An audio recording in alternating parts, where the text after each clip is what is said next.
Welcome back to a Celtic State of Mind. I'm Paul John Dykes, and tonight I'm joined by Kevin McCluskey in Hungary and Ian Conroy over in New Zealand.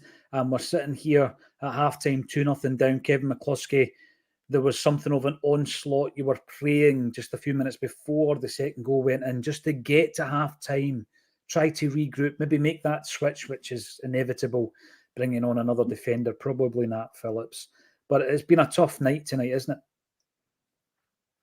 Yeah, it has been. It has been all that pre-match positivity that we had, thinking, this might be the night. It's the day after Celtic's 135th birthday. There's a romance of the club, going for revenge after 1974 and all that. And then we kind of sucker punched ourselves with that start. It's a really poor first goal to give away. I'm sure we'll talk about it in a bit of detail as we go on, but I mean, there's about 2-3 opportunities, I think, that we can prevent that goal before it happens, and like, when you watch it back, it's really poor. Then we kind of regroup, I felt, and Ian's been in the chat giving it, we're matching them, we're playing really well, and I thought you were right. I thought for long spells in that half we were fairly decent, and we were giving them, a decent game. Then you kind of knew they were in a match, and then Maeda gets sent off, and then that's that. I mean, that's the moment that ends the game, really. But you almost think you're going to get to half time at 1-0, and you've got a wee glimmer of hope still that you'll snatch something in the second half. And we've just been done again. It's a couple of moments of, well, I think that's a moment of brilliance to get the goal. They've had another couple of wee moments in the half as well, because they're a classy team. They're really good. They're 2-0 up. They deserve to be. But I mean, this is the level we're at, right? We're playing against Atlético Madrid away from home. As again, Ian said beforehand, this is probably the best league in Europe, and they're one of the sides that's got a real chance of winning that league. So it's a massive step up for us. We've acquitted ourselves fairly well, just coming up a wee bit short like we have done in every other game so far. But again, if we want to, we'll find positives, because they are there if we want to look for them. The thing for me, Kevin, is you're at this level, and we've not been happy with the strengthening going into this season. So the one thing you've got to be absolutely, without doubt, aware of is that there's no margin for any kind of error in terms of getting sent off. And you could look at the 3 red cards, and we're going to have a wee chat about Maeda's red card, because it's divided opinion even amongst Acsom. And I want to hear your thoughts about this on the comment section. Gustav Lagerbielk, followed by Odin Thiago Holm, and now Dyson Maeda. We're in our 4th game. We've had 3 sending off. Celtic are not a dirty side. This is the thing. We're not hammer throwers. I'm going to ask you first, Ian, and then I'll bring up some of the comments to see what people are saying in the comment section in relation to that. I think at first I felt it was harsh. But honestly, once you slow something down to that moment of contact, it can look worse than it was. I thought a yellow card was the correct decision. Was it a clear mistake and an error that required the referee to go and check the footage? The VAR operator obviously thought it was. He's checked that out. The minute he starts going over there, you're thinking Maeda's off. I think he was resigned to the fact he was going to get sent off. I was gutted, because at that moment you're thinking, can we make it to half time? Without any more damage. It becomes a damage limitation exercise up to that point. Some might argue that you make the change there and then. You take off the other winger, you bring on Nat Phillips, you shut up shop. But that moment is the moment in the game, as well as obviously going behind. But that's the moment that really puts us up against it, because 11 v 11, we can nick and equalise. You start losing hope the minute you see that red getting flashed. So let's ask the question, Ian. Do you think it was a red card? Knowing the player, no. Obviously, the referee doesn't know him and love him as we do. There was one thing that I noticed. I said it in the group chat when you saw in the replay. He takes his eye off the ball and he looks at the play. He gives the player a wee glance before he goes into the tackle. I don't know whether that's because he's not going in full-blooded, or for whatever reason, but that's picked up on the slow-mo as well. Obviously, when you slow it down, it doesn't look good. It's never going to look good, and it sort of studs up. You can make anything look terrible if you want to, and you can make onsides look offsides in Scotland, It's you do whatever you want, but it didn't look good. But it's just when he had that wee glance at the player, I just thought, it's it doesn't look good. Keep your eye on the ball. I mean, you're right. The only time I've seen him losing his discipline was when someone obviously tampered with his pre-match meal at Easter Road because he's a different character that night. Kevin McCluskey, remember, he had a look of, I don't know, it was a 20-yard stare he had that night. He was determined to get sent off, but he's not a dirty player. Ian's right, he's not a dirty player. He might have mischallenged it, mistimed it rather, maybe took his eye off the ball. Was it a red for you, Kev? No, I come at it for a slightly different view as well because I don't think it's a red card, so I'll say that. But it's a forwards challenge, so he's coming in. He's a little bit reckless, a little bit rash to go in where he's flicking over the ball a wee bit. But when you watch it, his studs are down, his studs aren't up, and there's no intent, there's no malice in that. I think it's just a poor forwards challenge to try and block the ball. I don't think there's anything more to it than that. My first thought when actually seeing it in real time was, oh, that's a shocker, that's a red card. But actually, when I watched more of the replays, I was convinced more and more it's just a yellow. And it's not even knowing the player as well as we do. It's just watching it. I don't think there's intent behind it. I think it's just a poorly timed tackle. The boy makes a meal of it, but you expect that. And then as soon as the ref goes to check it in the VAR, you know he's going to upgrade it to a red because that's what's coming. And then again, exactly as Ian said, you freeze frame that. And we've seen it so many times for different incidents. You can make a freeze frame look as good or as bad as you want. And they're freeze framing it at the point of contact, which, negates what comes before it. The fact that he is kind of maybe pulling out a wee bit, the fact that his studs are down, not going into the player, that he doesn't mean it. The frame makes it look worse than it is. So for me, it wasn't. In the end, I thought it was a yellow. But as soon as it goes to the VAR, I wasn't surprised that they upgraded it to red.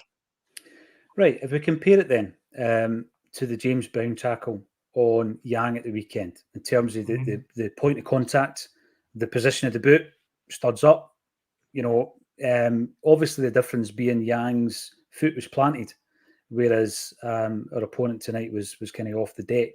Does it make it any different? Is it as dangerous as the challenge on Yang at the weekend, do you think, Kevin? Is that do we have to basically take it if we took that one at the weekend? No, I don't think it's as dangerous as that one at all. I think the one on Yang had the potential to break his ankle, the way that he's gone in on him, because there's force behind that. Again, I don't think it's actually intentional, to be fair. I think he's gone in, he's just been late again. But it's dangerous play that he could seriously injure the player. On this one tonight, like I say, I don't see it being a dangerous play. I see it's just been a mistimed tackle that was never really going to seriously injure the player. But again, you take the freeze frame, that moment in time, and the freeze frame makes it look worse than it actually was. That's probably right. It's a forwards tackle, it's clumsy. I don't think it's a red. Mixed agreement with you, Kev. But what I will say is, this is the litmus test for it. If it happens the other way around, I'm probably screaming for a red card. Well, this is the thing. I mean, you see it through your own prism, don't you? I mean, that was one of the biggest talking points of the first half, of course, because it really puts us up against it. It was already a really hard task going over there this evening and hopefully coming back with the result. We were full of positivity before the game, but we're sitting at 2-0 down.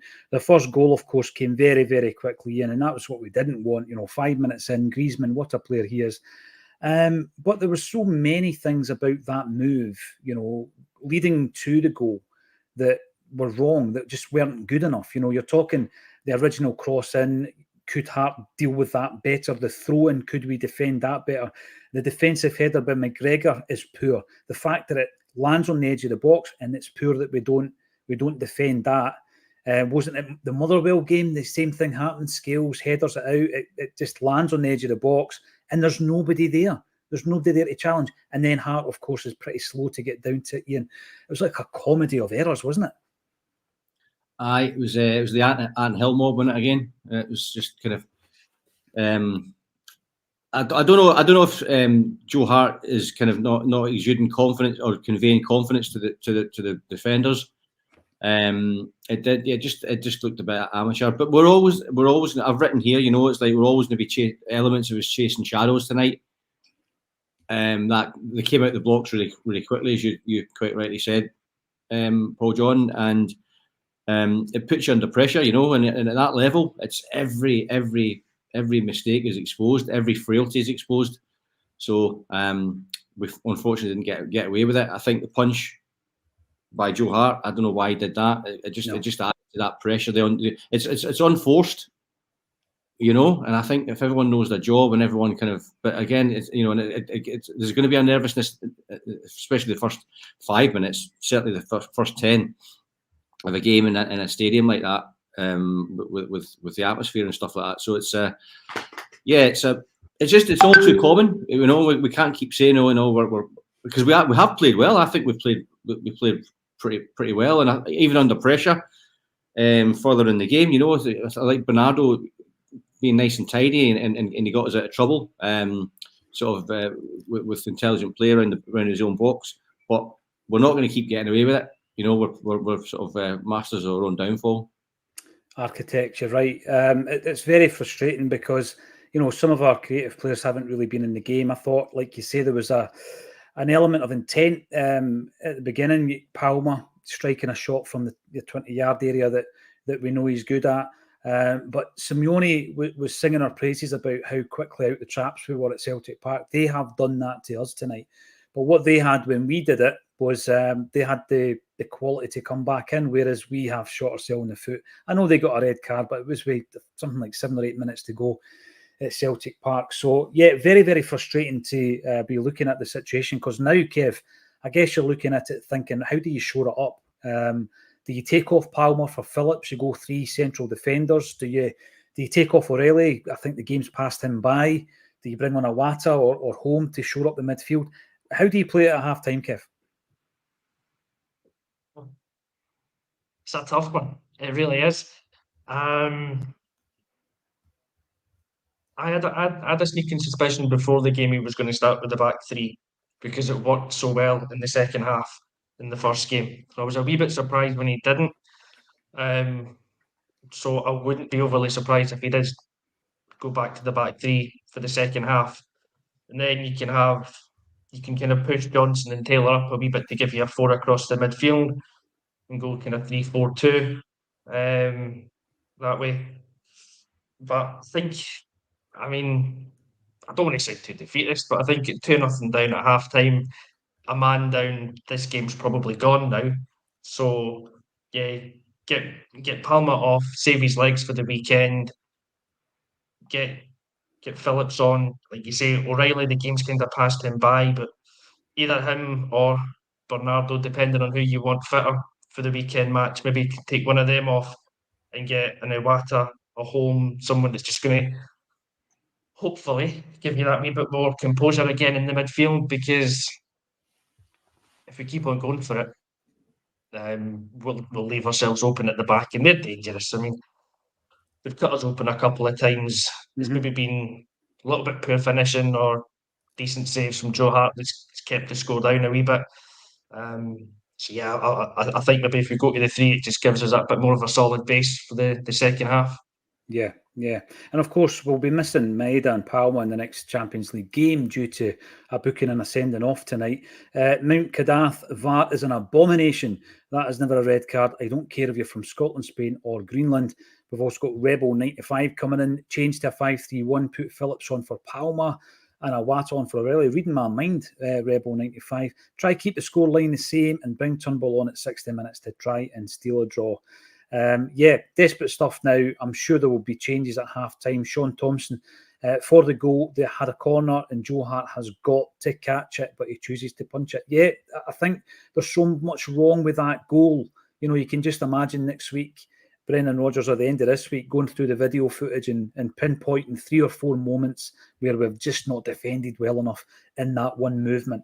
where they've opened the scoring so early in the game, and then it's virtually impossible once you get a man sent off. How will Brendan play it? We will soon see. We're going into the second half. Thank you all, 1,200 of you, for tuning in live. Hopefully there is something more positive to talk about at full time. Thank you to Kevin McCluskey and Ian Conroy for joining me on A Celtic State of Mind.